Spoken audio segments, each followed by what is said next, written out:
Hi guys, I hope you're all doing well. You're here with Reaper. Thanks for coming back to see another one of my videos. This is to talk to you about the Corax Assault, which is a tier 7 destroyer, somewhat looking like a U-boat from World War II. So quite a interesting looking ship. And yeah, this ship is quite expensive, so I'm trying to work out whether this is worthwhile and to find a particular role for the ship. Now, in its description, it's described as a ship that for fleet engagements would rush ahead and, get close to a Guardian vessel and take that out. If you guys aren't familiar with the mechanics of the game, a Guardian ship is a ship that effectively puts a large shield bubble around its allies, which drastically reduces damage, and the only way to take the bubble down is to get nice and close to the Guardian ship itself and eliminate that ship. So I've been looking for a PvP ship to fill a particular role, and hopefully when I go through the fitting of this ship and the way I've built it, that will all make sense. So if we first go to the trait descriptions, again, this is a tier 7 ship, and for every level of advanced small missile or torpedo operation, you will have a 7.5% bonus to small missile or torpedo damage, and a 10% bonus to small missile or torpedo explosion velocity. Now, explosion velocity is going to help you hit smaller ships with larger weapons like torpedoes, but the drawback of torpedoes being their incredibly short range. And so for the purpose of this ship, I've gone with small missiles, which will make advantage of the roll bonus we can see here on the right side of 25% to missile and torp velocity. There's also an interesting bonus, which is a plus 5 seconds time on the damage control activation. So damage controls for a very small period of time massively boosts all of your resistances, making you a rock in the face of danger. But this is a one-off trick, and there's a very long recharge time of 150 seconds. So I have built this ship around that bonus, and I'll lead on to that in a second. We've also got an advanced destroyer command bonus per level of 7.5% to stasis Weberfire optimal range and 7.5% to energy Nosferatu optimal range. Well, there's a bit of a problem here because my ship is designed for PvP. As we can see in the mid slots here, we've got a warp disruptor which only leaves ability to put in either a NOS or a web. If I were to take out the NOS and put in a web, I'd only have about a minute worth of cap. So therefore I've gone with the Nosferatu, this particular one, which is fairly cheap even though it's the best named on the market. And that's given me an optimal range of 4.6 kilometers, which with the fall off will go out to 6 or 7 kilometers. So really for a sustained brawl, get nice and close. In the high slots, I've got the Discipline small missile launchers. These are the highest meta before we go into the realms of Blue Faction, which are substantially more expensive than these for only a slight marginal increase in DPS. So I've got 4 of those, which are giving me, as we can see, the headline DPS stats there of 231. And in the low slots, to complement the missile damage, I've gone for a C-type ballistic control system. Probably one of the most expensive modules on the ship, but I figure for the burst engagements that I'm looking to do, quick PvP scenarios where I'm going to go in, try and get a kill and escape fairly quickly, I believe this is going to be a big help. Also, my speed with the afterburner isn't fantastic because I'm using a small sized afterburner on a ship that's larger, being a destroyer. So I've gone for this, which has given me a 181% bonus to my base speed. I can get around 550 to 600 meters a second based on that.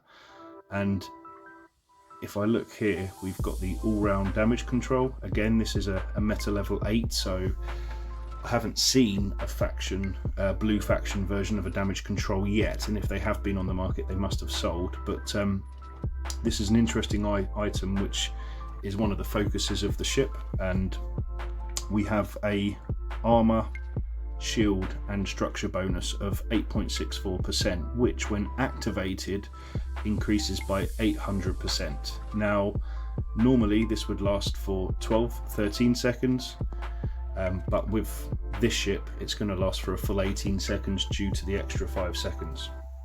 And then at the bottom, as you can see, you've got a 150 second reactivation delay.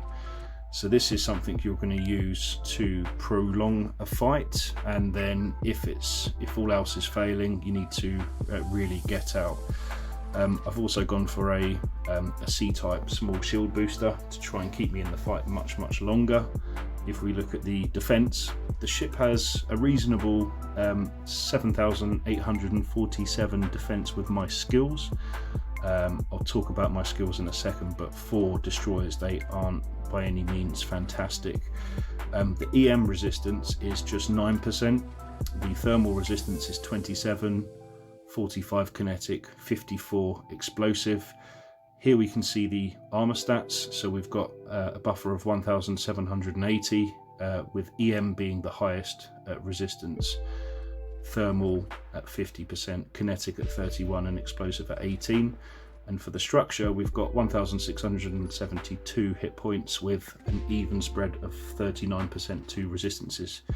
Forgot to mention, sorry, with the shield hit points we have 2,683, so quite a substantial amount of shield for a ship this size. Not to mention we'll be boosting 109 shield every 3.38 seconds. And that is cap stable provided I've got my NOS on the target. What's interesting now, as I'm in space, if I activate this damage control unit, which this ship focuses around, you'll see when I go back into my fitting screen and I go back to my defences, we now have those defences for our shield, which you can go through 80 to 70 to 80s.